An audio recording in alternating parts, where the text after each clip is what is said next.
할렐루야. 오늘도 말씀으로 주님과 동행하고 계신 여러분을 주님의 이름으로 축복합니다. 함께 보실 말씀은 여호수아 1장에서 5장이 되겠습니다. 여호수아는 광야에서 나고 자란 세대들이 여호수아의 지도 아래 믿음과 순종으로 가나안 땅을 정복하여서 하나님의 나라로 세워가는 위대한 여정에 대한 기록입니다.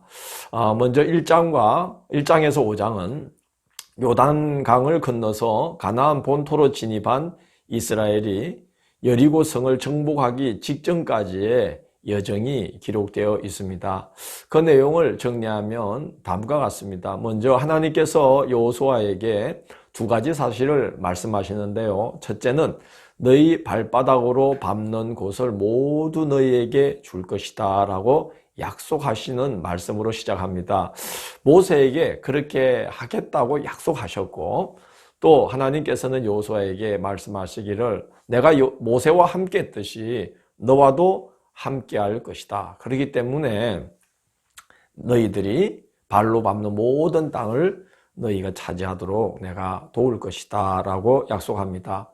두 번째로 하시는 말씀은 율법책을 주야로 묵상하고 그 안에 기록된 대로 다 지켜 행하라고 여호수아에게 명령합니다. 그러면 형통하게 길이 열릴 것이다 라고 말씀합니다. 1장에는 여호수아와 백성들의 용기를 북돋아주는 사건이 기록되어 있는데요. 여호수아가 요단강 동편의 기업을 미리 얻은 르우벤, 갓, 므낫세 절반 지파에게 무장하고 백성들보다 앞서가라고 명령을 합니다. 그런데 참 놀랍게도 그들이 명령에 순종할 뿐만 아니라 모세에게 우리가 순종한 것 같이 당신 여호수아에게도 순종하겠다고 맹세를 합니다. 이들은 광야에서 나고 자란 세대로서 부모 세대와는 달리 여호수아에게 철저히 순종합니다. 그래서 가나안 땅이 열릴 수 있었던 것이지요. 백성들이 그 모습을 보고 얼마나 힘을 얻었겠습니까? 목숨을 걸고 헌신하는 그 자기 동족들의 모습은 그들이 힘을 얻기에 충분한 모습이었으리라 생각합니다. 여호수아는 여리고로 정탐꾼을 보내는데요. 여호수아는 딱 2명만 보냅니다. 왜 그럴까요?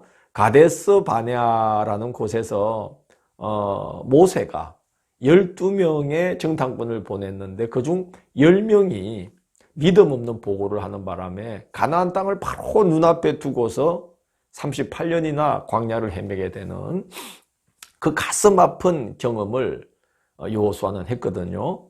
그러니까 숫자가 중요한 것이 아니라는 것을 여호수아는 알게 되었던 거죠. 그래서 믿음의 눈으로 상황을 볼 수 있는 정탐꾼 딱 2명만 보냅니다. 2장은 이렇게 여호수아가 보낸 여리고 정탐에 대한 기록인데요. 이때 여리고의 기생 라합이 하나님의 구원 역사에 등장하기 시작합니다. 마태복음 1장을 보면 예수님의 족보 이야기로 시작되고 있는데요. 그 중에 보면 살몬은 라합에게서 보아스를 낳았고 라고 기록되어 있어요. 아마 두 정탐꾼 중에 한 사람이 살몬일 것이라는 견해가 있습니다. 라합은 하나님을 택했습니다. 그리고 이스라엘을 가나안으로 들여보내시는 하나님의 뜻을 알고 그 하나님, 그들의 여호와가 천지를 지으시고 모든 것을 주관하는 하나님이라는 믿음을 가지고 그 하나님의 뜻에 동참을 합니다. 그 결과 놀라운 복을 누리게 되죠. 여리고가 진멸될 때 자신과 가족이 모두 목숨을 건졌죠. 육신의 구원도 본 거예요. 그리고 나서 그는 영혼의 구원을 보게 되죠. 다윗의 조상이 되고 예수 그리스도의 족보에 이름이 오르는 영광을 얻게 되었습니다. 하나님께서 우리를 택하실 때에, 우리를 부르실 때에 그 부르심에 순종하는 것, 그 부르심의 귀함을 아는 것, 그 택함의 귀함을 아는 것이 이렇게 복된 것이구나 하는 걸 라합을 통해서 볼 수가 있습니다. 3장과 4장은 요단강을 건너는 기록입니다. 하나님의 지시하심을 따라 여호수아는 제사장들에게 언약궤를 메고 요단강에 백성들 앞서 들어가라고 명령을 합니다. 그때는 요단 강물이 한참 언덕까지 넘칠 때인데 제사장들은 순종하고 언약궤를 어깨에 메고 요단강으로 들어갑니다. 그런데 놀랍게도 그 제사장들의 발이 요단강에 그 발을 담그자 흘러내리던 그 물이 그 언덕까지 넘치도록 흐르던 물이 딱 멈춰서 그 발을 디딘 곳 아래쪽은 다 물이 이제 썰려서 하류로 내려가 버리고 그 발을 디딘 곳부터는 물이 멈춰서 내려오는 물들이 계속 겹겹이 쌓여서 상류 쪽으로 올라가면서 제사장들이 발을 디딘 곳으로부터 이렇게 바닥이 드러나게 되었어요. 그래서 이스라엘 백성들이 마치 홍해를 건너듯 요단강을 건너게 되었습니다. 3장 10절을 보면 하나님께서 그렇게 될 것을 예고하시죠. 그러면서 그 일이 가나안의 여러 족속들을 이스라엘 앞에서 반드시 쫓아내신다는 그 증거가 될 것이라고 말씀합니다. 그러니까 이스라엘 백성들이 그 요단강 물이 갈라지는 걸 딱 보았을 때 하나님이 이제 가나안 땅을 주시는구나 하는 믿음을 갖게 된 것이죠. 요단강에서 각 지파가 돌 하나씩을 가져와서 기념으로 쌓고 또 언약궤를 맨 제사장들의 발이 섰던 곳도 하나님이 그 물이 바닥을 드러내게 해주시는 그 은혜를 기념하고 기억하기 위해서 그곳에 돌 12를 세워서 기념으로 삼습니다. 이어지는 5장은 정말 그 기념비적인 헌신을 하는 모습이 기록되어 있어요. 여리고 전투를 앞두고 있거든요. 5장 1절을 보면 이스라엘이 요단강을 건넜다는 소식을 들은 가나안 족속들이 바짝 긴장을 해서 만반의 대비를 갖추고 있는 모습, 정말 긴장해 있는 모습이 기록되어 있어요. 그래서 여차하면 이제 연합군을 형성해서 협공을 펼칠 태세에 돌입했음을 정언하는 기록이 5장 1절이에요. 그런데 이스라엘은 하나님의 명령에 순종해서 바로 그런 상황에서 할례를 행합니다. 광야 세대들은 길이 험하고 여정이 순탄치가 않아서 광야에서 할례를 행할 수가 없었던 것이죠. 그러나 사실 지금은 그때보다 더욱더 할례를 행하기에 적합지 않은 상황 아니겠습니까? 적군들을 눈앞에 두고 할례를 행하면 적군이 급습할 때 다 죽을 수밖에 없습니다. 순종하기 힘든 상황에서 하나님의 명령에 순종하는 기념비적인 헌신을 한 것이죠. 하나님께서 그 일을 기뻐하셨습니다. 그래서 5장 9절을 보면 여호와께서 여호수아에게 이르시되 내가 오늘 애굽의 수치를 너희에게서 떠나가게 하였다 하셨으므로 그곳 이름을 오늘까지 길갈이라 하느니라고 기록되어 있습니다. 길갈이라는 것은 굴러간다는 뜻이에요. 그러니까 애굽에서 종살이했던 누추한 역사는 이제 완전히 끝나는 거예요. 그리고 그 종살이가 주는 영향에서 완전히 벗어났음을 뜻하는 거예요.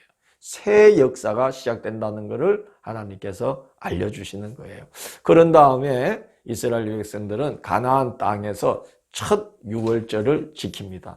지금 그 적군들이 바짝 긴장해서 자기들보다 훨씬 숫자가 많은 그런 이제 가나안 족속들이 지금 연합을 형성하고 있을 태세인데 여차하면 협공을 할 태세인데 거기서 유월절을 지키고 있는 거예요.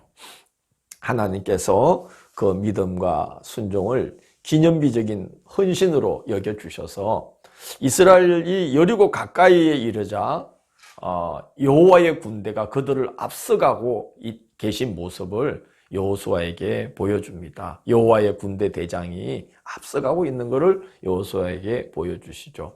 하나님께서 그들의 길에 함께 하셔서 그 역사를 축복하신다는 것을 확인시켜 주신 것입니다.